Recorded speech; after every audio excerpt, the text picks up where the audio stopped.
Hello friend, welcome to my YouTube channel liker creation. তো বন্ধুরা, আজকের ভিডিওটি ভ্রমণকারীদের জন্য এবং ভ্রমণ এবং ছুটি কাটাতে যারা ভালোবাসে তাদের জন্য। এই গরমের ছুটি কাটানোর জন্য ওয়েস্ট বেঙ্গলের নিকটবর্তী 5টি জায়গার নাম তুলে ধরলাম।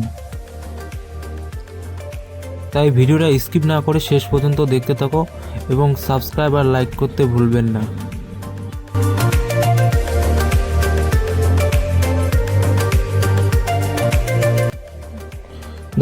দারিংবাড়ি হলো ভারতবর্ষের দ্বিতীয় কাশ্মীর। গরমের দিনে মন চায় পাহাড়ে ছুটি কাটাতে, কিন্তু বর্ষায় সেই সুযোগ তুলনামূলকভাবে একটু কম, তার উপরে পকেটে টান। সব মিলিয়ে ভূস্বর্গ বেরোতে যাওয়ার ইচ্ছে থাকলেও উপায় নেই। কিন্তু রয়েছে বিকল্প কাশ্মীরের স্বাদ, হয়তো আপনি বাজেটের মধ্যে আস্বাদন করতে পারবেন না, কিন্তু 3 দিন 3 রাতের ছুটি ঘুরিয়ে নিতে পারবেন দারিংবাড়ি। খুব একটা দূরে কিন্তু নয়, প্রতিবেশী রাজ্য উড়িষ্যার কোলে লুকিয়ে রয়েছে এই কাশ্মীর। যারা নিরিবিলিতে কয়েকটা দিন পাহাড়ে কোলে কাটাতে চান তাদের কাছে আদর্শ গন্তব্য হতে পারে উড়িষ্যা দারিংবাড়ি।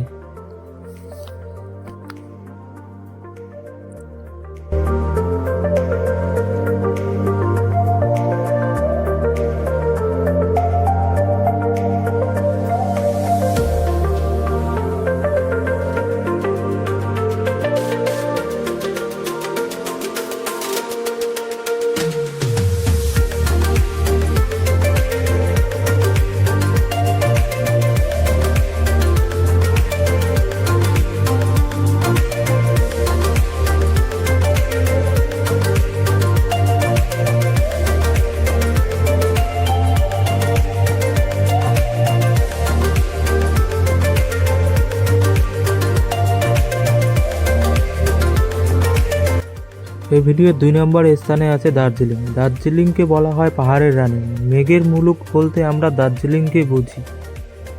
আপনারা যদি গরমের ছুটি কাটাতে যান তাহলে দার্জিলিংয়ের শীতল বাতাস ও উষ্ণ রোদ আপনাদের খুবই ভালো লাগবে।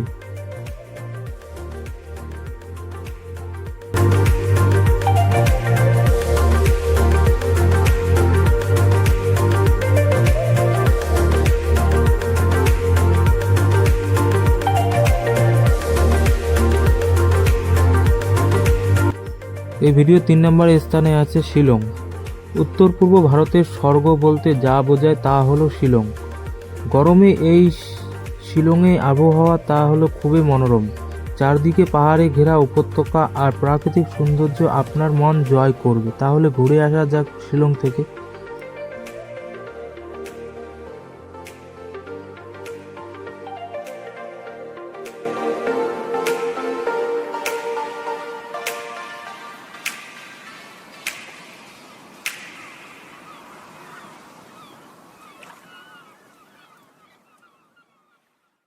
পরবর্তী যে জায়গাটির নাম বলবো তা হলো শান্তিনিকেতন।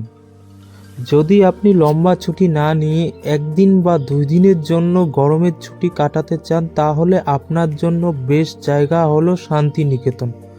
আর মার্চ মাস মানে হলো বসন্তকাল, আর বসন্তকাল মানে বসন্ত উৎসব, আর বাঙালিদের মধ্যে বসন্ত উৎসব মানে শান্তিনিকেতন। তাহলে অল্প সময়ের জন্য যদি ছুটি কাটাতে চান তাহলে চলে আসুন শান্তিনিকেতনে।